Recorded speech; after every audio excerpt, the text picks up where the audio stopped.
mis queridos hermanos.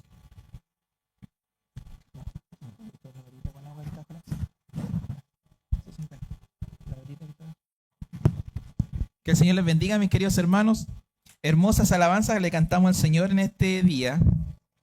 Y fíjense que me estaba recordando de algo lo siguiente, que yo no supe por qué pasó, pero ahora sí por qué. La estoy asociando. Fíjense que yo andaba en Concepción, trabajando en la sucursal de Concepción. Y cuando voy para allá, generalmente voy en auto a trabajar, pero cuando voy hacia ese lugar, voy en micro, porque no hay estacionamiento. Y la verdad las cosas es que sale un poquito caro ir a Concepción y estar todo el día con el estacionamiento. La cosa es que voy a tomar la micro y le digo a mi esposa, oye, ¿me puedes ir a buscar al puerto para poder llegar más temprano? ¿Ya? Para no demorarme tanto, porque bueno, alguien que viene en la tarde sabe todo lo que no se demora por autopista, Colón, todo para acá, es un viaje. Dependiendo la micro puede ser 1 hora, 1 hora 20 me he demorado en la tarde, es increíble los tacos.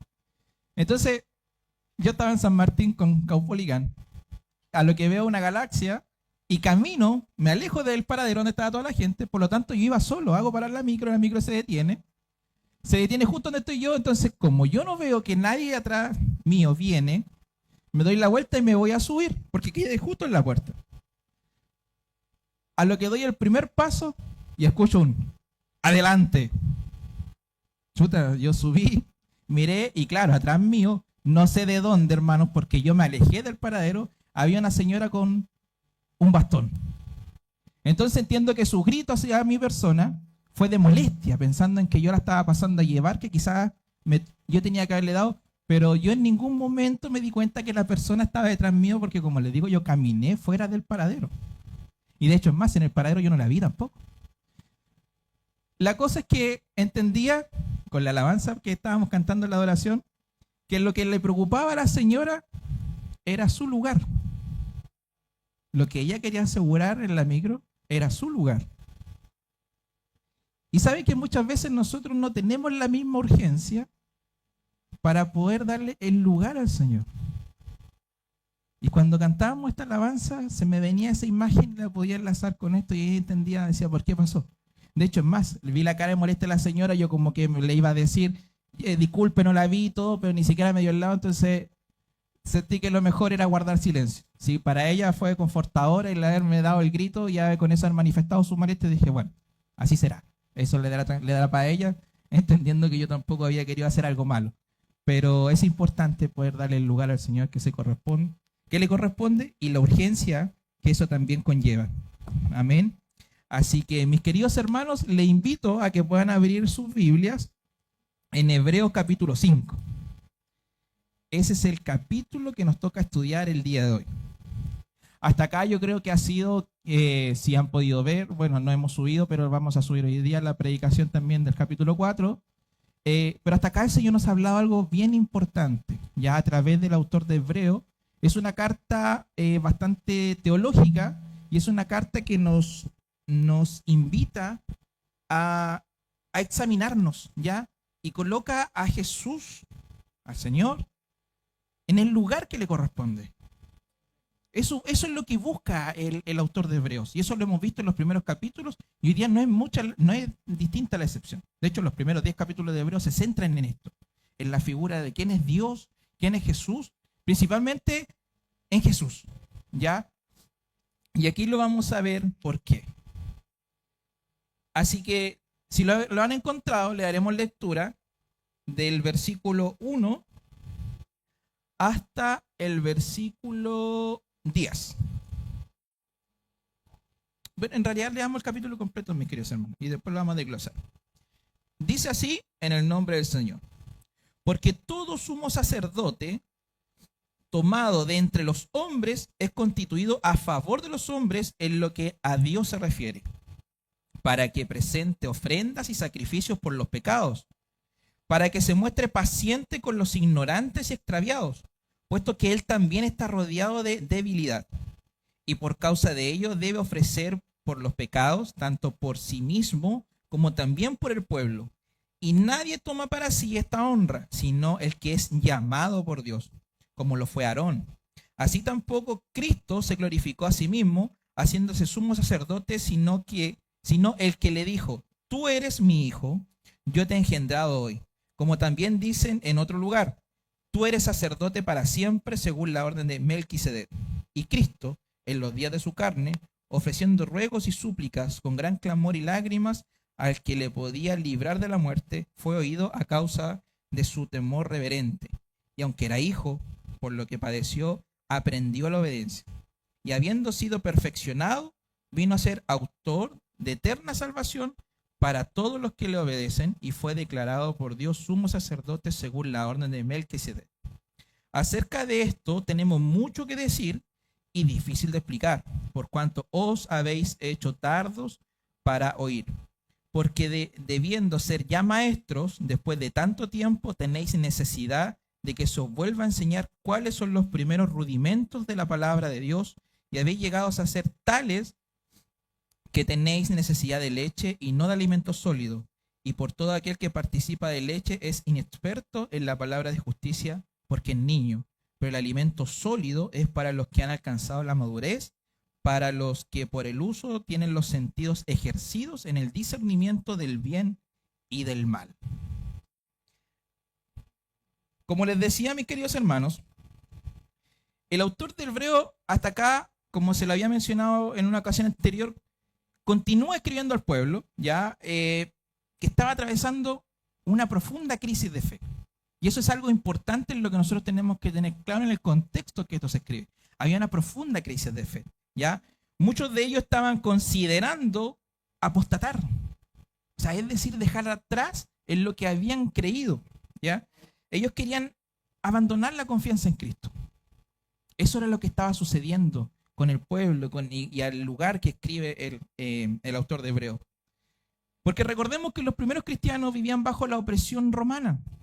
Porque el cristianismo no era considerado una religión, ya era considerado una secta, mis queridos hermanos. Entonces, eso era bastante complejo, ya que no era una religión oficial. Entonces, también los líderes religiosos de aquel entonces, de los judíos en ese tiempo, especialmente los fariseos, consideraban, como les decía, a los cristianos una secta muy peligrosa, porque estaba exponencialmente creciendo. El nombre de Cristo se estaba propagando, a pesar de que ya habían sacrificado al Señor en la cruz. Eso es lo que ellos ya pensaban, que con eso esto se iba a detener, ¿cierto? Pero sin embargo, eso no fue así.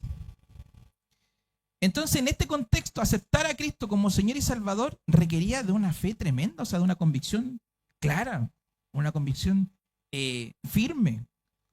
Requería, ¿cierto?, de una convicción la cual fuera inamovible. Sin embargo, mis queridos hermanos, también requería de algo muy particular, y era abrir los corazones para que el Espíritu Santo les fortaleciera, les animara, les guiara, porque de otra manera no podrían haber seguido siendo cristianos, mis queridos hermanos, y la palabra del Señor no hubiese llegado hasta este punto de la historia. Entonces, eso estaba viviendo el pueblo. Sin embargo, también en ese momento muchos de los judíos que se habían convertido al cristianismo estaban pensando en dejar esta fe y en volver a los sistemas religiosos, porque era más seguro, era aceptado por la sociedad y tenía menos compromiso. Había que ir a la sinagoga, escuchar la lectura de la Torá, había que ir en ciertas fechas, ¿cierto?, a ofrecer sacrificio por el perdón de pecados. Y eso era lo que dictaba, de cierta manera, a gran modo, la religiosidad de aquel entonces. Y eso es lo que estaban promoviendo los maestros fariseos, porque recordemos que hasta el día de hoy el judío tradicional no acepta a Jesús como el Mesías, sino como un gran maestro y un gran profeta. Así fue en ese momento, y así lo recuerdan incluso hasta el día de hoy. Sin embargo, mis queridos hermanos, el autor de Hebreos viene a ratificar la figura de Jesús, que es mucho más que eso. Y nosotros lo sabemos. Nosotros sabemos, aquellos que hemos degustado de la gracia, aquellos que nuestros ojos han sido abiertos, sabemos que Jesús es más que un simple maestro, es más que un simple profeta. Sabemos que es el Hijo de Dios. Sabemos que es el Mesías. El Espíritu Santo nos ha convencido de nuestro pecado y nos ha mostrado quién es Él. A través de su palabra podemos ver en qué lugar celestial y glorioso Él se encuentra en este momento, a la espera de la instrucción de volver por su pueblo, por su iglesia, resucitar los muertos, llevarnos, si es que estamos con vida, en ese glorioso momento, ¿cierto? En un abrirse de ojos. Y luego todo lo que nos dice Apocalipsis, que no me quiero desviar en este momento. Por esa razón, el autor de Hebreo comienza este capítulo afirmando esta gran verdad, que Jesús es el sumo sacerdote según la orden de Melquisedec. Si yo les dijera, ¿cuántos dicen amén? Lo más probable de todo vamos a decir amén, ¿cierto? Pero comprendemos qué significa esto, que Jesús sea sumo sacerdote según la orden de Melquisedec. ¿Qué significa esto, mis queridos hermanos? Es tan sencillo como que después de la muerte y resurrección de Jesús, como les decía, los fariseos no lo reconocieron a él como hijo de Dios, ni aceptaron que había sido enviado por el Padre, tal como lo declara la Escritura, que a los suyos vino y los suyos no le recibieron. A pesar de las enseñanzas, los milagros, el testimonio de Cristo, continuaron con su dureza y con su ceguera espiritual. Entonces, mis queridos hermanos, como les decía, Dios a nosotros, a través de su gracia, nos permitió sacarnos esta venda. Y nosotros le reconocemos a Jesús como el Hijo de Dios. Pero en el Antiguo Testamento es necesario comprender que un sacerdote era un hombre escogido. Era un hombre seleccionado por Dios para servir al pueblo. Y eso es algo importante. Porque su tarea era guiar al pueblo en la palabra, presentar sacrificios delante de Dios por los pecados del pueblo y también por los suyos. Además debía ser una persona paciente, capaz de enseñar, ¿ya? Capaz de guiar, tratar con compasión a los ignorantes y a los que se habían desviado del camino. Esa era la función del sacerdote. Así lo dice la palabra, mis queridos hermanos. No ocupa la ignorancia como un descalificativo, sino como una condición en la cual alguien se encuentra al no conocer de la palabra del Señor. ¿Ya? Entonces, es importante que comprendamos que el sacerdote no busca su propia gloria, sino la gloria de Dios, reconociendo que todo proviene de Él por su gracia y por su amor. Esa es la figura principal de un sacerdote, en lo que podemos ver en el Antiguo Testamento. Ahora, el autor de Hebreo nos recuerda que esta verdad nos muestra que Cristo fue establecido por Dios como sumo sacerdote. Fue entonces escogido por Dios, entendiendo que es su Hijo, quien ocupa este lugar del gran sumo sacerdote. Pero ahora hay una diferencia gloriosa en este hombre. ¿Por qué? Porque él no ha pecado, se ha mantenido santo desde siempre y para siempre. Y al hacerse hombre, vivió la experiencia humana en toda su profundidad. Conoció el dolor, el cansancio, la tentación, el sufrimiento. Por eso Jesús no es un sacerdote lejano ni indiferente. Es alguien que nos comprende, mis queridos hermanos.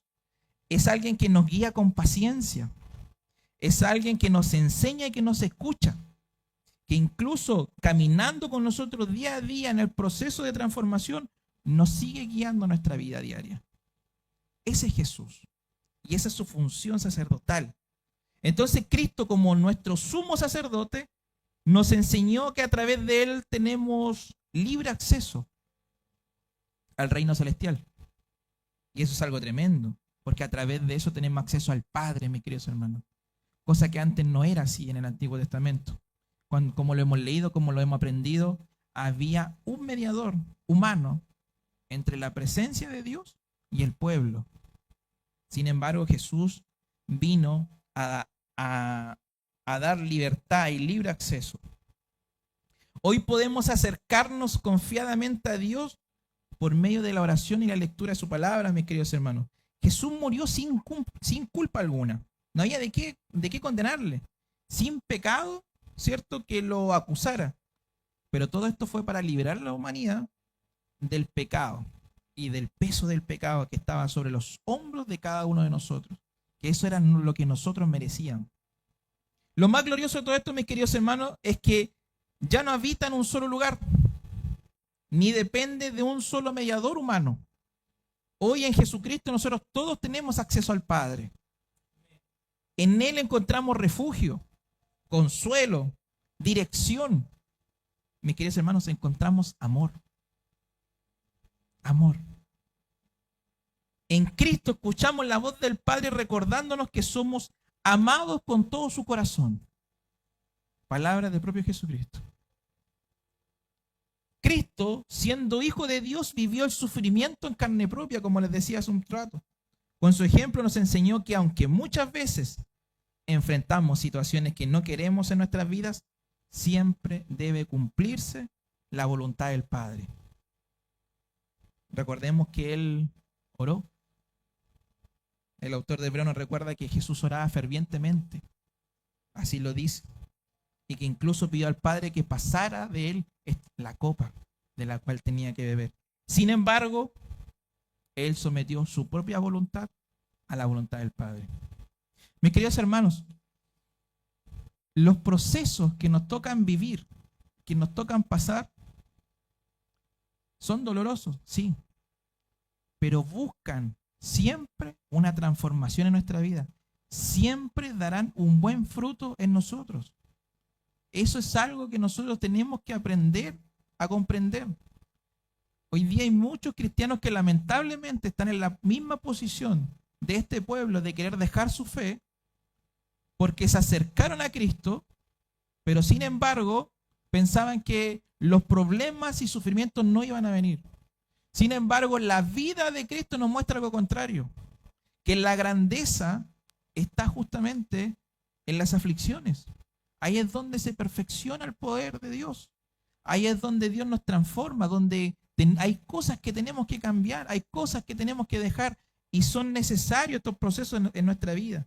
Ya vendrá una eternidad, mis queridos hermanos, donde ya no habrán procesos, donde no habrá sufrimiento, en donde todo será gozo, alegría, paz, tranquilidad, no habrá enfermedad, no habrá necesidades.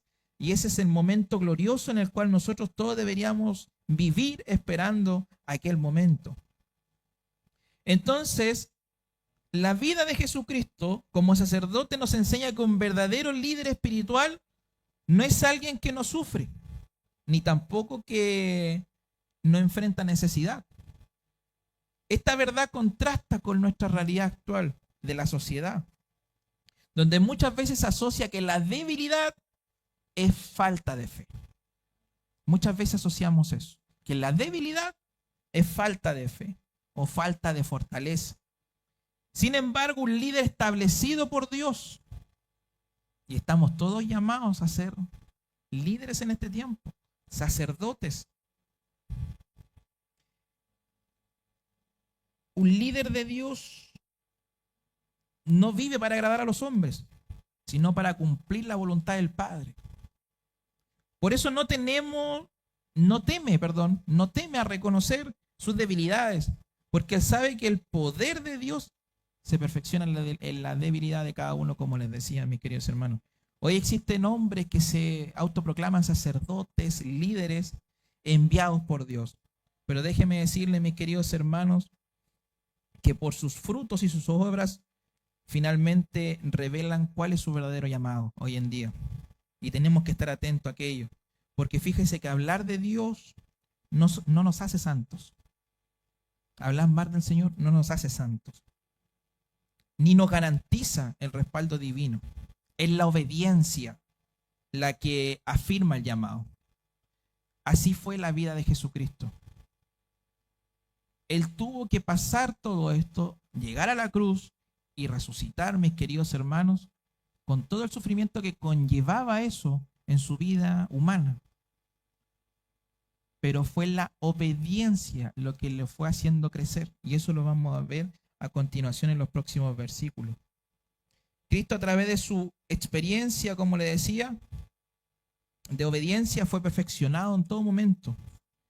No en el sentido para corregir algo imperfecto, sino en el sentido de cumplir plenamente el propósito del Padre. Ese mismo camino es el que nosotros debemos seguir hoy en día. No hay crecimiento espiritual sin obediencia a Dios.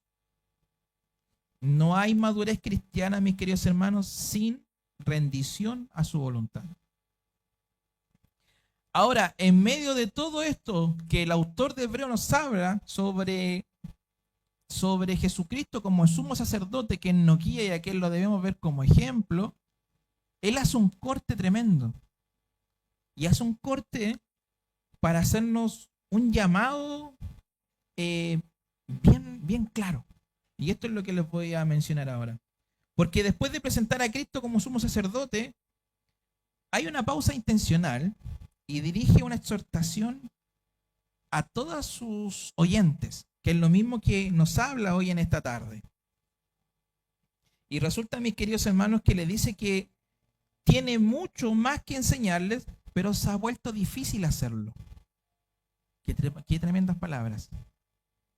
Hay mucho más por enseñar, pero se hace difícil hacerlo.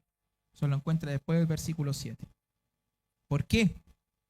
No porque el mensaje sea complicado, sino porque la audiencia de aquel entonces se ha vuelto tardo para oír.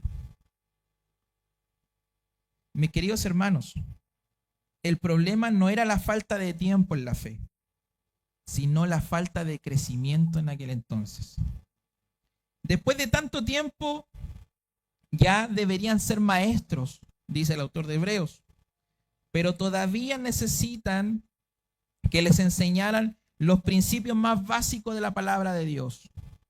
En lugar de estar alimentándose con alimento sólido, seguían dependiendo de la leche espiritual.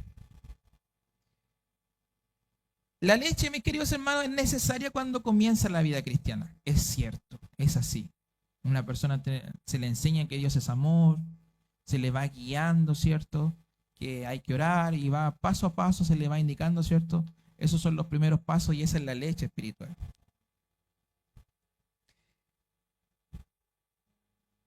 Nadie espera que un recién convertido tenga la madurez de alguien que lleve años en el Señor. Esa es la realidad. Pero el problema surge cuando el tiempo pasa y seguimos viviendo de lo mismo, sin avanzar, sin profundizar, sin permitir de que Dios nos lleve a una fe madura. Ahí es donde está el riesgo, ahí es donde está el problema. El alimento sólido es para los que han alcanzado la madurez, mis queridos hermanos. ¿Para qué? Para aquellos que han ejercitado sus sentidos espirituales, así lo dice el texto, para discernir entre el bien y el mal. La madurez espiritual no se alcanza solo escuchando, sino viviendo la palabra. Y esto es algo que nosotros debemos tener en consideración, porque de esa manera nosotros debemos obedecerla día tras día, aun cuando es incómoda. Llevando esto a nuestra realidad actual, mis queridos hermanos, déjenme decirle que esto nos confronta profundamente. Esto es algo que hoy en día nos lleva a que hoy día nosotros vivimos en un tiempo donde muchos creyentes quieren una fe cómoda, quieren mensajes breves, sin confrontación, sin llamado al arrepentimiento, sin ni siquiera un llamado a la santidad. Queremos promesas, pero no procesos. Queremos bendición, pero no disciplina. Queremos consuelo, pero no queremos corrección. Mis queridos hermanos, este es un peligro ya para aquellos quienes llevamos años de conocer al Señor. Porque no podemos estar como el día 1. La palabra de Dios nos habla lo hemos estudiado a través de Lucas, donde nos dice que desde que nació Jesús, dice, Lucas es bien enfático, siempre dice, y el niño crecía en estatura y en sabiduría, en obediencia. Después nos muestra Jesús de 12 años y dice, y el niño crecía en estatura, en sabiduría, porque era un proceso que Jesús tenía que vivir y por eso su ministerio no se desarrolló antes. Porque era un proceso en el cual estaba llamado al crecimiento. Asimismo, nosotros. Nuestra vida cristiana, mis queridos hermanos, no es, y no quiero sonar fuerte con lo que le quiero decir, pero va más allá ¿cierto? Donde nos quiere llevar al Señor, nos quiere llevar hacia la madurez. O sea, eso quiere decir de que no necesitamos que todos los días nos digan que Dios nos ama. Eso es algo que nosotros deberíamos saber de por sí, de que Él nos ama, por eso nos otorgó gracia. Pero Él también, Dios nos quiere llevar a decirnos, esto está mal, esto hay que cambiar. Por eso Dios muchas veces nos envía procesos, ¿para qué? Muchas veces para medir nuestra fe. Muchas veces para pulir, ¿cierto?, el diamante, para ir sacando ese brillo precioso. Entonces, eso es lo que nosotros debemos comprender, porque cuando alguien que simplemente se está alimentando de leche y llega en estos momentos, lo hacen apartarse del Señor. Porque no comprendemos cuál es el llamado del Señor, hacia dónde nos quiere llevar. Como les decía, la leche nos habla de lo básico. El alimento sólido nos lleva a crecer. ¿Sabe que nos lleva a asumir una responsabilidad espiritual? Nos hace discernir, a permanecer firmes cuando llegan las pruebas. Un cristiano que solo consume leche es movido fácilmente por las circunstancias, por las emociones o por cualquier cosa que suene atractiva. Eso pasa cuando hay alguien que no tiene un alimento sólido en su vida, que es la palabra del Señor. Entonces Dios nos está llamando a madurar. Nos llama a dejar la fe superficial y a caminar en una relación profunda con Él. Nos llama a pasar de oidores a hacedores, mis queridos hermanos, de la palabra. A eso nos está guiando en este tiempo la palabra de Hebreos. Nos llama a caminar en obediencia, de pasar de ser espectadores a discípulos, de pasar de ser consumidores a ser servidores. Dios necesita más de su iglesia en este tiempo, pero también necesita que su iglesia crezca. Su iglesia tiene que crecer, mis queridos hermanos. Nosotros como pueblo tenemos que crecer. Cristo, como nuestro sumo sacerdote, ya hizo todo lo necesario para que podamos crecer. Él abrió el camino, nos dio acceso al Padre, nos dejó el ejemplo de obediencia. Ahora la responsabilidad es nuestra. Decidir si queremos seguir viviendo de leche o avanzar hacia la madurez del alimento sólido. Y esa frase, cuando la estaba escribiendo, mis queridos hermanos, realmente me pegó fuerte, porque finalmente es cierto. Jesús ya abrió el camino. Debemos cambiar nuestro enfoque. Debemos dejar. Crecer significa dejar de decir de que hay algo más que tiene que hacer el Señor. Que hay algo más que tiene que hacer para yo poder cambiar. Hay algo más que tiene que hacer para yo poder orar. Que Dios tiene que hacer algo más por mí para yo realmente entregarle mi amor a Él. Y eso es lo que nosotros tenemos que cambiar, porque la decisión está en nosotros. Fíjese que este llamado para la iglesia en el día de hoy. No a condenarnos, sino a examinarnos. La palabra no nos condena, sino nos está invitando a examinarnos. ¿A qué? Porque no nos llama a compararnos con otros, sino nos llama a despertar en este tiempo.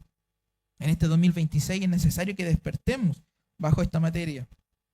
Dios sigue buscando un pueblo maduro, firme en la fe, capaz de discernir, perseverar y estar firme ante la prueba. Glorificar al Señor, glorificar su nombre en todo tiempo. Mis queridos hermanos, fíjense que algunas aplicaciones de las que anotaba solamente de G3, que nos llevan justamente a examinarnos. Y lo primero que le quiero mencionar en esta noche con este mensaje, en el cual no me quiero alargar porque creo que realmente la palabra es directa: examine el alimento que está consumiendo. Fíjese que no todo lo que alimenta emociona y no todo lo que emociona edifica. Hoy es necesario preguntarnos con una honestidad, con sinceridad. Pregúntese a usted mismo: ¿estoy viviendo una fe superficial o estoy permitiendo que la palabra me confronte, me transforme día a día? ¿Estaremos viviendo de esa manera? La leche, recuerde que nos mantiene, pero el alimento sólido nos hace crecer. No olvidemos eso. La leche nos mantiene, pero el alimento sólido nos hace crecer. Dios nos está llamando a una relación más profunda, donde no solo escuchemos su voz, sino que obedecemos aún cuando cuesta hacerlo. Y eso es algo que realmente yo creo que todos batallamos día a día. La madurez espiritual comienza cuando dejamos de elegir solo lo que nos agrada y aceptamos todo lo que nos corrige. Ahí comienza la madurez en nuestras vidas. Segundo punto, mis queridos hermanos, asuma la responsabilidad por su crecimiento espiritual. Llegará un punto, y como lo dicen todos los predicadores, primero la palabra era para mí, así que yo ya me di con el látigo con esta aplicación, porque llegará un punto en la vida cristiana donde ya no podremos culpar a otros por nuestra inmadurez espiritual. Wow, lo repito de nuevo. Llegará un punto en la vida cristiana donde ya no podremos culpar a otros de nuestra inmadurez espiritual. Fíjese que el autor de Hebreo es claro. Después de cierto tiempo, ya deberíamos haber crecido. Cuando nacemos de nuevo, entramos tal como en un proceso natural que no se detiene. Así es la vida de una persona de manera física, y así también debe ser nuestra vida espiritual. Dios nos ha provisto, ¿de qué? De su palabra, su espíritu y el acceso al Padre por medio de Cristo. La pregunta ya no es qué más puede hacer Dios por nosotros, sino qué estamos haciendo nosotros con lo que Él nos dio. Esa es la pregunta. Por eso les decía, no es cuánto más puede hacer Dios por nosotros, sino es qué estamos haciendo nosotros por lo que Él ya nos dio y Él ya hizo. Y tercera y última aplicación, mis queridos hermanos, es que decida caminar hacia la madurez, aunque incomode.